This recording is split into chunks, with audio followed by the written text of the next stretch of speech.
is going on, everybody? Welcome to another edition of the Daily Energy News Beat Stand-Up here on this gorgeous Monday, October 23rd, 2023. As always, I am your humble correspondent, Michael Tanner, coming to you from an undisclosed location here in Dallas, Texas, joined by the executive producer of the show, the purveyor of the show, and the director and publisher of the world's greatest website, EnergyNewsBeat.com, Stuart Turley. My man, how we doing today? It's a beautiful day in the neighborhood. I'm back up in bear country, my dude. You are back up in bear country, man. It was a crazy weekend. A lot happened. Oh, it was. It is just amazing what's going on around the world. Absolutely. Nonetheless, Energy Newsbeat is the best place to stay up to speed with all of that. First up on the menu for the show, we're going to start out in Europe. Germany needs Nord Stream 2. And this is out of our Russian news sources, so take that with for what it's worth. But yes, Nord Stream 2. Remember, we haven't solved that Nord Stream issue, which I think is hilarious. We just blew it. The U.S. just blows it up, and everyone else is left to figure it out. No, sorry, the Ukrainian SEALs. But Stu will cover everything that's going on with both Nord Stream pipelines. We're going to stick there in the EU. Major gas supplier issues. Warning to EU. Spooky stuff. Crank out the shoes again, guys. We'll best be burning. Next up, Navigator CO2 Ventures cancels 1,300-mile carbon pipeline project in the U.S. Midwest in another bat to the kneecaps for the ESG move. Next up, the great interview that Stu had. We're teeing this one up. Why is the climate crisis racist where Africa is concerned? The West policies toward Africa are like environmental racism. That's a quote from Alex Epstein, but really tease up the interview that Stu did with Cyrus Brooks. He's with the RBAC, and specifically Stu talked with him here at the Permian Basin International Oil and Gas Show. So great interview. We will tee that up. And then we will end with Bidenomics at work. Green hydrogen is a very expensive waste of money. Something that Stu loves. Stu loves himself some green hydrogen. So turns out it's an expensive waste of money in a move nobody saw coming. So wild news segment, guys. Then Stu will kick it over to me. I'll quickly cover the thrashing that really happened in the markets on Friday. We saw the S&P and the NASDAQ both tumble. We saw natural gas get hit hard. And, after a rise on Thursday in oil prices, we saw a little bit of a tumble on Friday. So I will cover everything that happened in the finance segment towards the end. And I'll let you guys get out of here, get back and start your week. Before we do all that, guys, as always, remember the news and analysis you are about to hear is brought to you by the world's greatest website, EnergyNewsBeat.com, the best place for all of your energy news. We like to say if you want to be at the tip of the spear when it comes to the energy business, it is important to check out EnergyNewsBeat.com. You can check out the description below for all of the timestamps and all links to the articles. Stu and the team do a great job of curating, make sure everything stays up to speed. You can email the show questions at EnergyNewsBeat.com. You can check out our latest data news combo product, dashboard.energynewsbeat.com. Get it before it goes away. You never know where it might go. You can also, in the description below, get in contact with the show. Leave us a review. We appreciate all the feedback we've been getting. I'm out of breath, though, Stu. Where do we want to begin? Hey, dude, we got us a heck of a story thread today. I mean, this is just nuts. Germany needs Nord Stream 2. And remember, remember before somebody blew it up, Biden, somebody blew it up. It was absolutely supplying German natural gas, and one of the 4 pipelines survived. So here's a couple quotes from Chancellor Scholz. He's very happy about devastating companies and private consumers. The surge in gas prices leads to the deindustrialization of Germany to ensure competitiveness. Germany should agree to purchase gas through the surviving branch of the Nord Stream pipeline. Now remember, this branch, and this runs through the Baltic Sea. There was another pipeline blowed up 2 weeks ago in the Baltic Sea from Norway. Oops. So whoever it is, this is like an arsonist, Michael, you always see in some TV show. Somebody's hooked on blowing it up pipelines, as they say in Texas. So I mean, regardless of whether or not we want to admit it, Germany is still going to need gas this winter, and you're going to have to send it somewhere. So if whoever it was, United States, the Ukrainian SEALs, It went Stu out and for I, who three. knows who it was? We can only speculate. You're gonna have to pump all that same amount of gas through now just one pipeline. Now we're about to cover, and I think this is a good segue into, it looks like, according to the next article you're going to cover, that Germany's gas reserves are actually sitting, or the EU's gas reserves, I should say, are actually sitting at 97%, which exceeds the target of 90%. But there's still issues here. Exactly. The tie between these stories is pretty amazing. Here is the gas reservoirs, as you said, 97.89 capacity. But in this article, the Equinor CEO, Anders Opedal, told the Energy Intelligence Forum, we currently expect the market to be quite volatile over the winter. We will do everything we can to make sure we maximize gas to come through the pipelines, but Europe will be dependent on the LNG. Holy smokes. LNG is not capable of sustaining German businesses, because they've capped. The reason that they're up there is because they've shut down so many businesses in Germany. Michael, Germany's the number one business country with the biggest GDP in the EU, and the EU's now getting clubbed in the back of the head with a shovel for their GDP. The entire thing's having a problem. Yeah, and okay, they're at 97% capacity, but what happens when forecasted demand is still above that? You're still going to be reliant, as the Equinor CEO is saying, on Russian gas flows. So, the fact that now there's only one operational Nord Stream 1, thank you to Ukrainian SEALs. I'll never get over the fact that they tried to say it was the Ukrainian SEALs. Cracks in a sailboat. In a sailboat. In a sailboat. It's just as likely that Stu and I ran out there with a little rowboat and just dropped a few C4 charges. But nonetheless, it could be spicy. I remember last year, Stu, we covered an article that they were recommending burning your shoes in order to stay warm. Hopefully it doesn't come to that. I find it hilarious. I mean, when did Nord Stream 1 blow up? What time of year? Wasn't it like in the spring? Oh no, it was before that. And Biden even said there will be no gas. He can ensure it. I believe he said that in December. And then shortly after, I think it was February or March. Well, I'm glad we've got second order thinking. Oh, Russia's not going to be able to send gas. Well, who's buying the gas? Do you think they need it? In several other articles, real quick, Michael, Putin, he said, why would I want to blow it up? And that doesn't sound like him, but it's my imitation of him. And he goes, why would I want to blow it up? I got the turbines right here that Canada couldn't fix. They got down to one turbine on some of those pipelines, and they need 8. All right. So, what's next here? Let's come back to the U.S. Well, this one is actually not the U.S. Why is climate crisis racist where Africa is concerned? Michael, this was a hoot of an interview.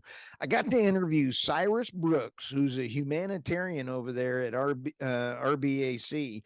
And I thoroughly enjoyed visiting with him. I was live at the Permian. I had all these people 30 people in this booth at the Air Compressor Solutions. And we were just loving it. And I'm talking to him. He's live in Africa at the show. And Alex Epstein was there and brought up some great points. The next day, Michael, I got to interview the Secretary General of the African OPEC that's in charge of 18 oil producing countries. That carries some heavyweight. He's a heavyweight down there. Now, let's go over this article. And the Energy Monetary Fund, the World Monetary Fund, is always tying their money to renewables. And the common theme of the Africa Energy Conference was Africa first. Why are we forced to cover what the West is forcing on us when you all pollute? We don't pollute. We're trying to survive. And 1 out of 2 people in Africa are in energy poverty. This is despicable. So they're trying to bring, why don't we go ahead and work with them and try to get them elevated out of energy? Think about the markets. And let me tell you what it was in this interview. Here's the key thing.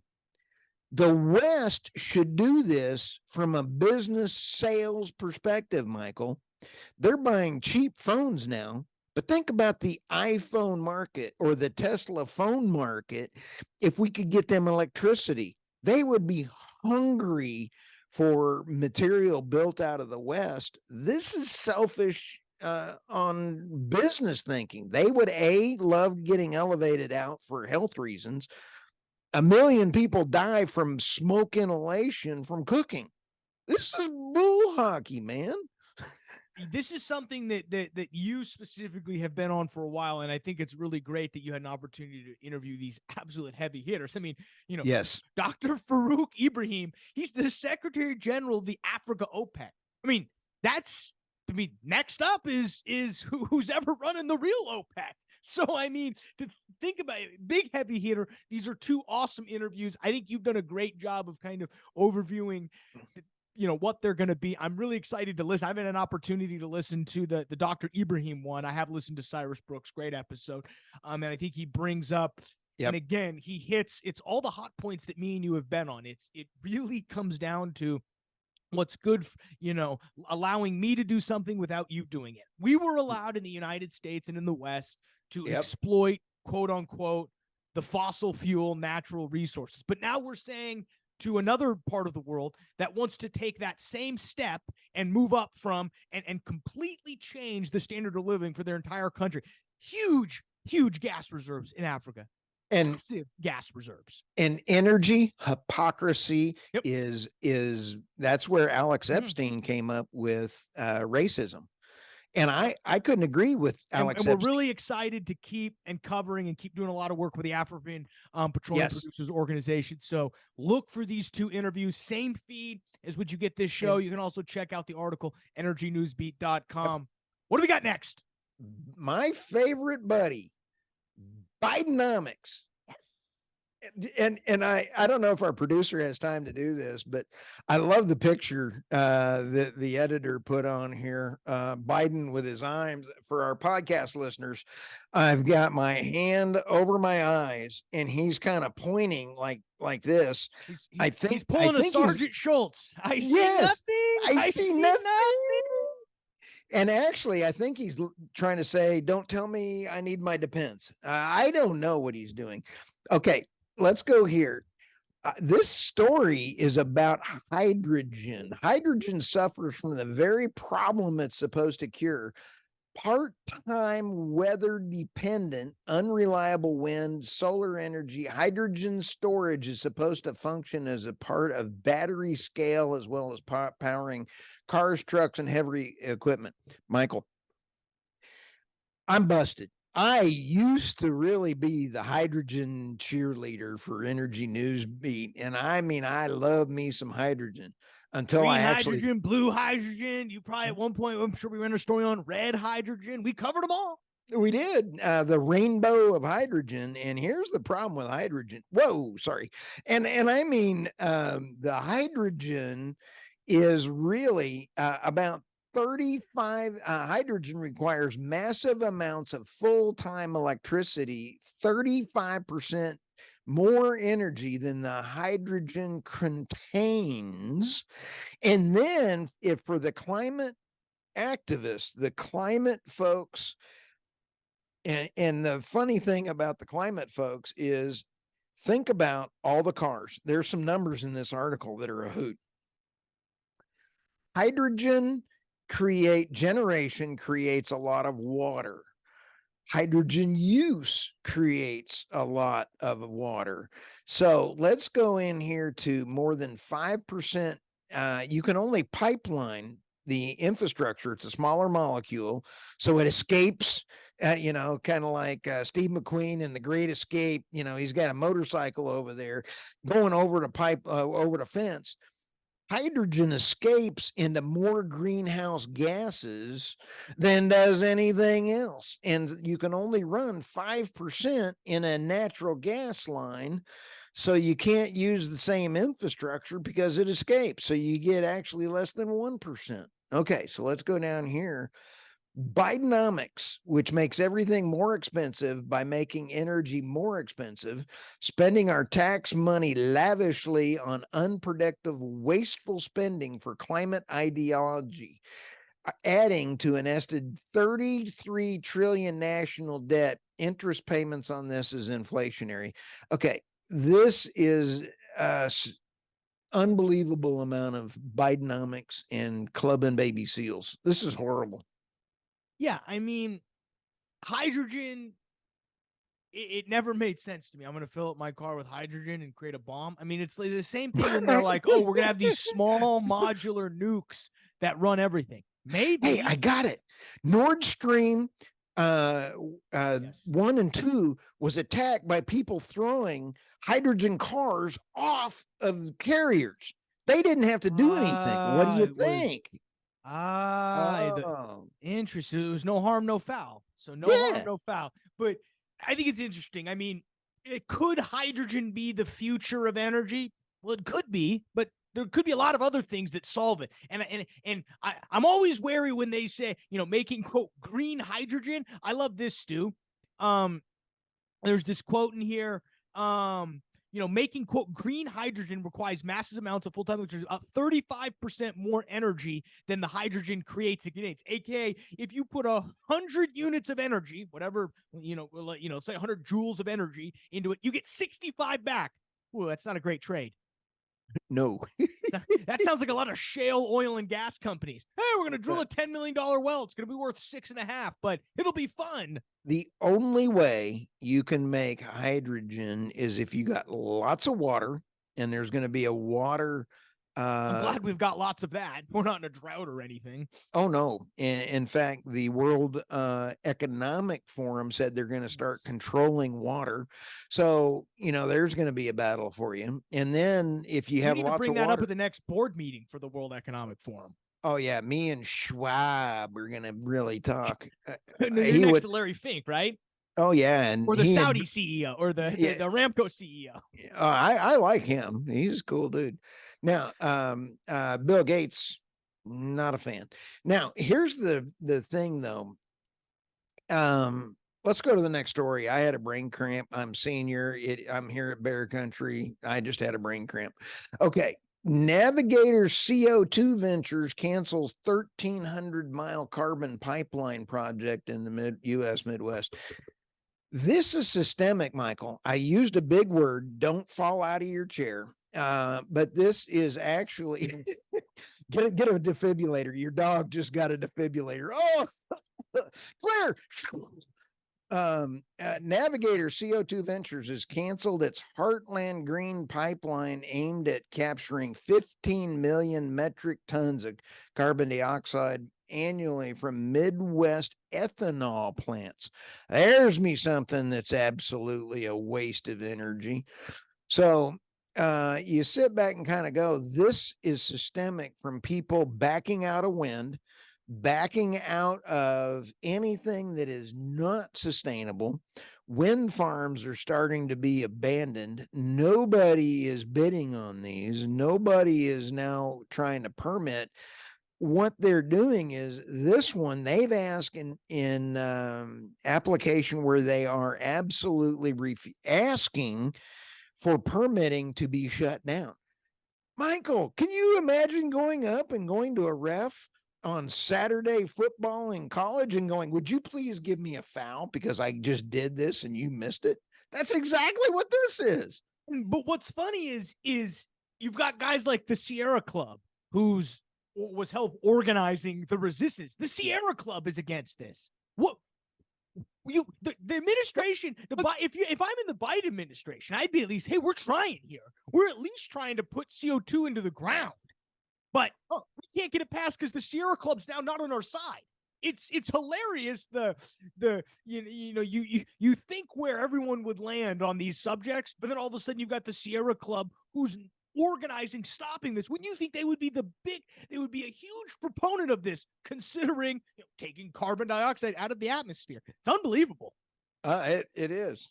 Today's theme that we always have tried to do, but have not explained very well. And that's some of the feedback that I've gotten on our podcast. By the way, thank you to all of our listeners and all of our folks that are giving us great reviews. Go out and tell your family, tell your dogs, hug your dogs, and give us a lot of great reviews. Yes, hug your dogs. Hug your dogs. All right, let's go over here and cover what's going on in the finance markets. We saw the overall markets on Friday drop. S&P was down about 1.2 percentage points. NASDAQ drops about 1.5 percentage points. Oil tumbles a little bit, all the way up from about $89, sitting now $88.08 as we record this here on Sunday afternoon. Brent oil trading 92.67. Main reason for the markets drop on Friday, ironically, was because of tensions specifically in Israel and what's going on with the Israel-Hamas conflict.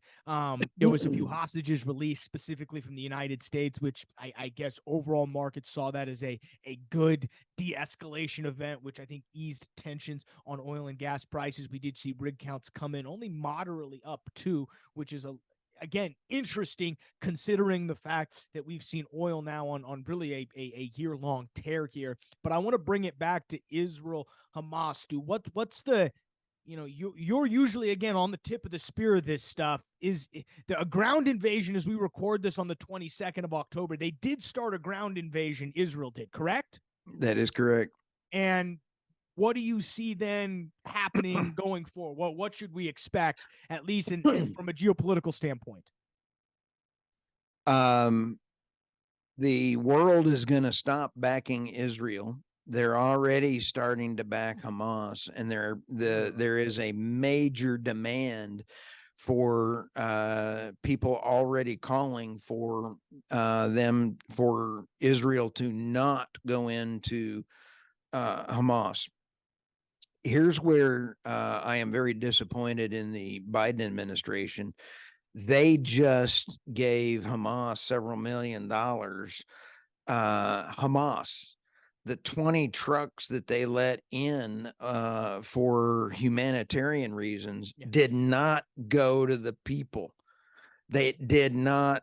Wait. So you're telling me we brought 20 trucks into a place controlled by terrorists and it didn't get to the people it should? No. And so the hypocrisy again is against humanitarian issues. There are innocents being killed, and all of this is despicable. But it's like our other story that we had. The only way that Putin is going to stop going into Ukraine, which, I don't think we ought to fund anymore, but the only reason Putin will stop is if NATO stops and if Germany starts buying gas again. I think that seems to be a good compromise. We are in 2 wars now, and Biden and his administration is shooting the United States in the foot. Yeah, I mean, it's a travesty what's going on, and we'll make sure to keep everyone up to speed. Appreciate that. I think the other thing that happened was a tumble of natural gas, currently sitting at $2.92, and we were all the way above $3.40 earlier in the week. Mainly, the EIA weekly lower storage working gas did rise, or did, when I say rise, in injection of about 97 BCF. Usually when we see a withdrawal this time of year, considering the fact, a withdrawal of 97 BCF instead of an injection. Again, now we're in withdrawal season. During the summer, we go ahead and inject gas, and then in the winter, we draw that. So range of expectations, according to Natural Gas Intelligence, we love them, 76 to 100. We came in about 97. And again, rig counts has dropped on Friday, only up 2.